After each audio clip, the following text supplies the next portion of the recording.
Hi, it's Lynn, your adulting coach. We can use the 7 habits to outsmart any challenge we face. It could be chronic pain. Could be that we don't have that job that we were really hoping to have by now.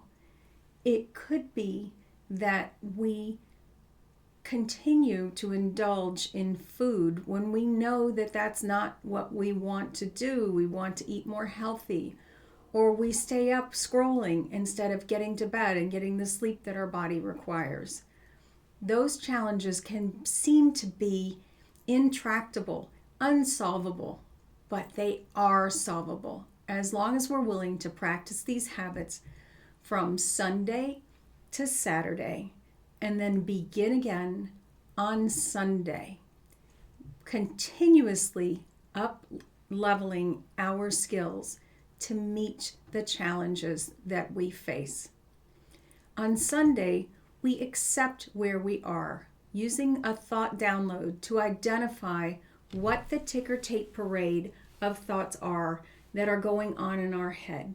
We somehow record them. We write them down, we record them using voice to text. We somehow get them out of our head and recorded so that we can look at them. And we begin to accept that those are the thoughts that our brain is offering us regularly. They're the ones that keep bubbling up to the surface and seem to be the part of the problem that we cannot solve. Good to know.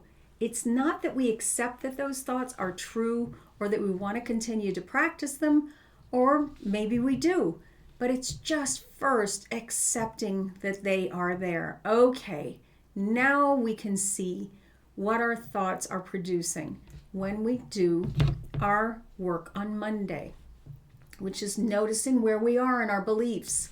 Are we thinking it's impossible, that it's possible, or that it's inevitable? By looking at those thoughts that we downloaded on Sunday and figuring out where do they fall on this, how did the steer map work out with this? The situation that we're trying to solve is always something outside of us, and our thoughts and our emotions are inside of us. We want to notice what the thoughts are and what the emotions are that they inspire.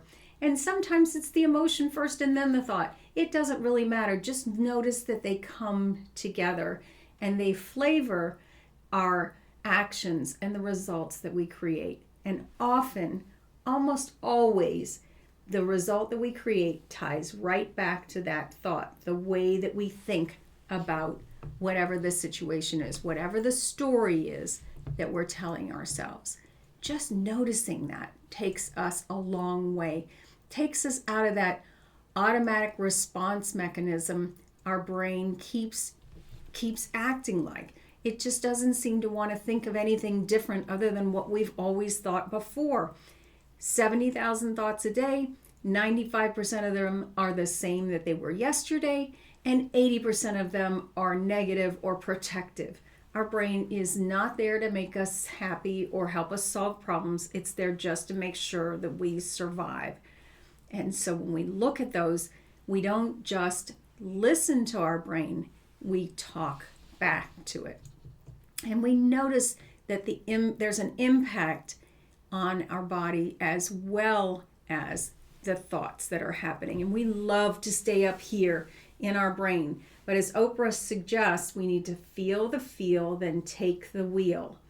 We feel the feeling in our body, and then we take the wheel by noticing what are the thoughts that are contributing to that emotion, and what are the times that we felt that strong emotion in our past, and are we reacting the way that we automatically have reacted since then? We give that past version of ourselves all the empathy and compassion in the world because we know we were doing the best we could at that time. And now we want to get better. That's human nature. Human nature always wants to take the next step to get better at it. That's how we put our head on the pillow at night, satisfied that we've given our best. We connect by feeling the feel, what's going on inside of our body. and then taking our wheel. What are our thoughts now, and how do those relate perhaps to our childhood? Then we anchor in what matters most to us, recognizing that we are all on this hero's journey. We start out with this challenge in front of us, and we notice that it's not something that's going to solve itself quickly. We find somebody to help us, and I'd love to be that person for you, to take you into the areas of trials and failures and figuring this whole thing out. No one can give us the solution because no one's 100% like us. We have to find the custom solution. We have to right size the challenge and take it one step at a time toward that new growth and skills. And it's not fun. It's really uncomfortable. That's where the death and the rebirth happen, where we come out with, oh, that's what's going to work for me.